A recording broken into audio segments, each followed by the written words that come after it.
All right, week 5 to go on our journey on the road to Cairns Ironman, which is on the 14th of June 2026. So for those of you who are new to the channel, welcome. Those of you who've been here before, welcome back. My name is Trindall. I'm a 57-year-old triathlete based in Brisbane, Queensland, Australia. And as the video says, this is a training recap on week 5 to go on my road to Ironman Cairns. So let's get straight into the week that was. So week kicks off, my weeks are Monday through to Sunday, and what I do generally is periodise my training in a 4-week block. So how that works is I build for 3 weeks, and then the 4th week is a recovery week. So week 5 to go comes off the back of the Moreton Bay Triathlon, which was on the Sunday.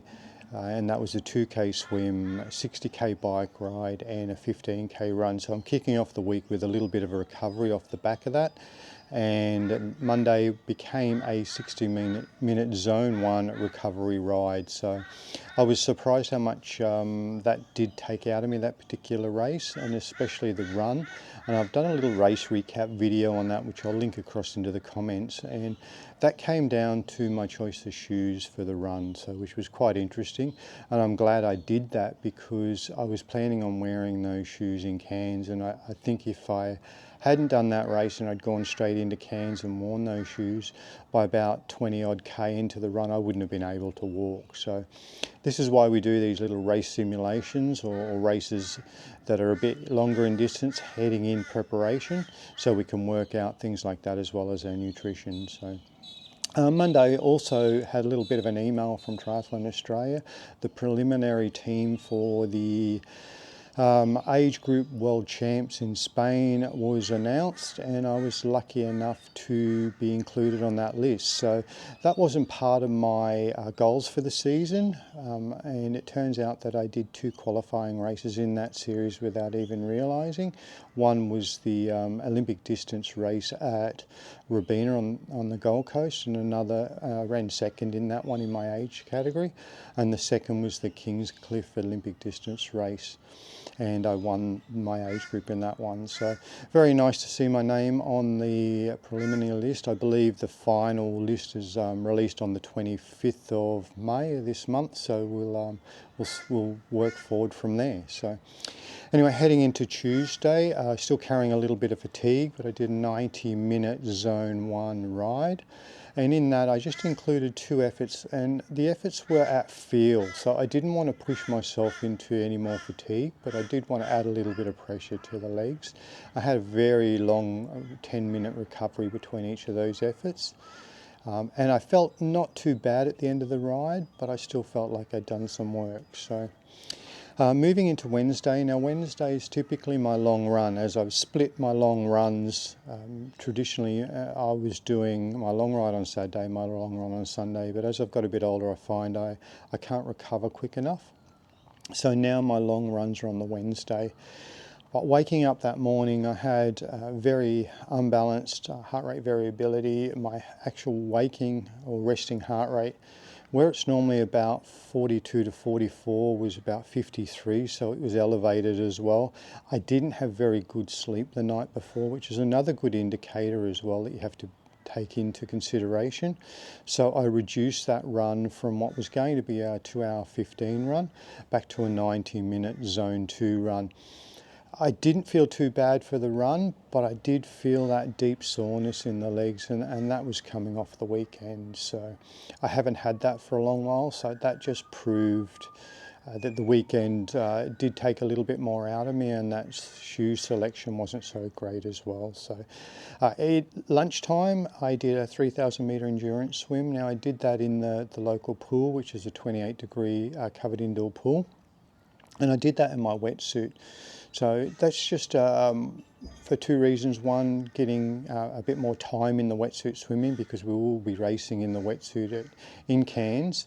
They do give compensation up there with the water temperature for the box jellyfish. It isn't box jellyfish season, but they just want to head on the side of caution there just in case. So it will be a wetsuit swim there, and the water temperature will be around that 24 degrees. So swimming in the pool each week in a wetsuit It's sort of like a heat acclimatation training, so that's quite good as well. So felt good in the water, rolled through, nothing too strenuous, didn't sort of roll above that zone 2, and came through with some good 100 metre average pace for that swim. So I'm right where I want to be in my swimming, which is really, really good. So rolling into Thursday I was actually starting to feel a little bit more recovered.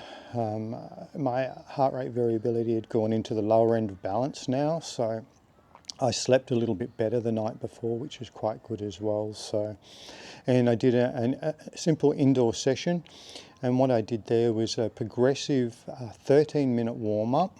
I work on power with that progressive, so I'm working up to 175 watts in the warm-up, and then I'm having a 2-minute recovery, and then I'm doing 3 by 18 minutes at that 175 watts with a 3-minute recovery at 130 watts between each, and then a progressive warm down of 15 minutes. So it gives me a 90-minute session in total, and it gives me that 3 by 18 minutes, so not quite an hour, but 50 something odd minutes under load, which is what I want at this stage.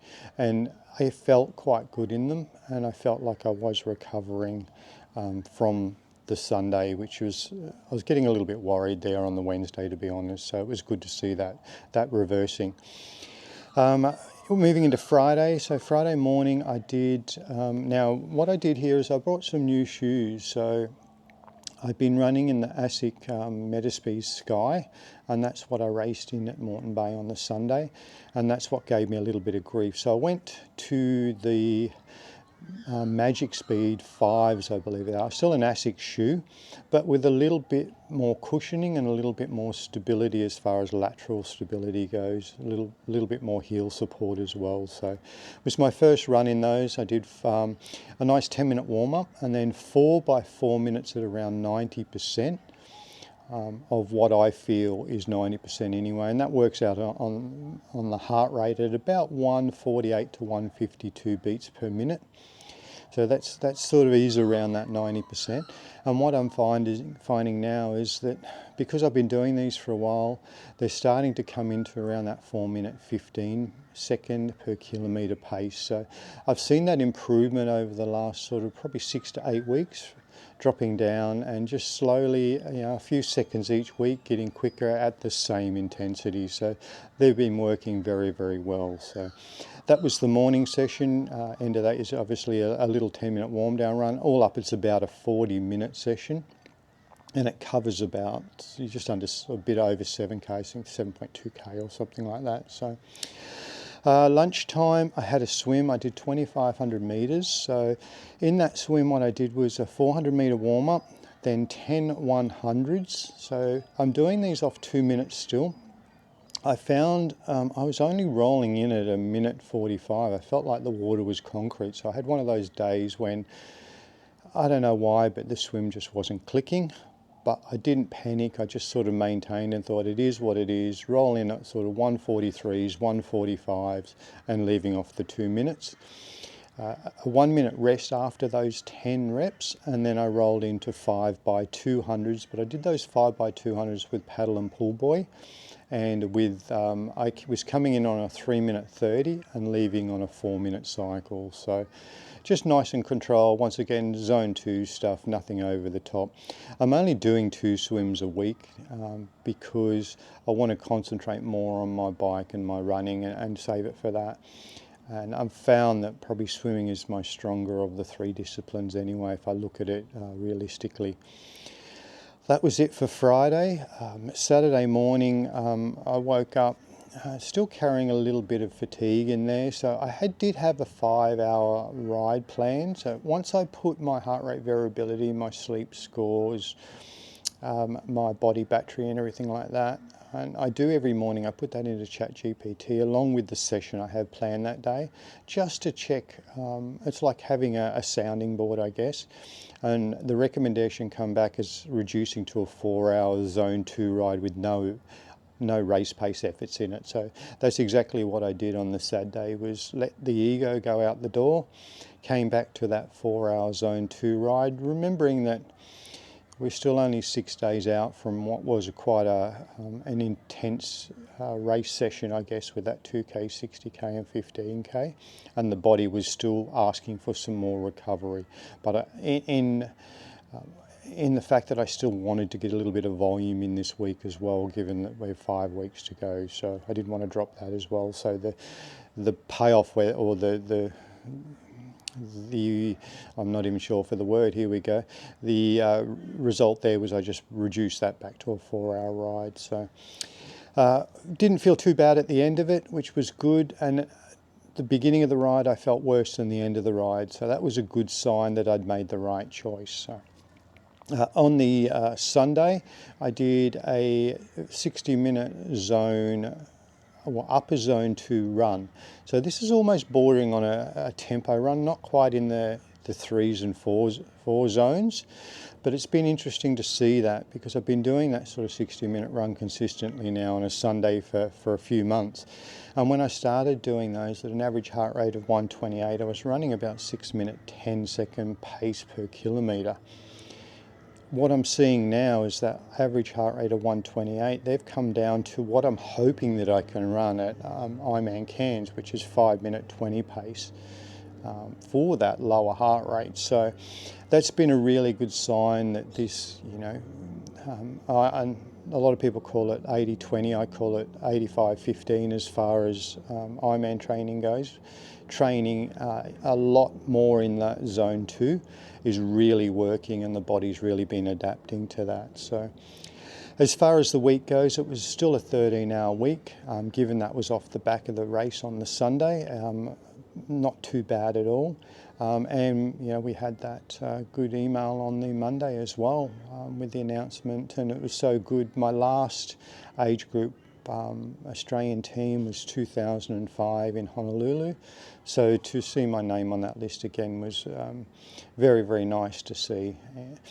Anyway, that was the week that was. So if you've got this far in the video, thanks for watching. If you subscribe, thank you. If you haven't, you know the drill. If you have any questions, please feel free to throw them in the comments. And until next video, guys, stay safe out there.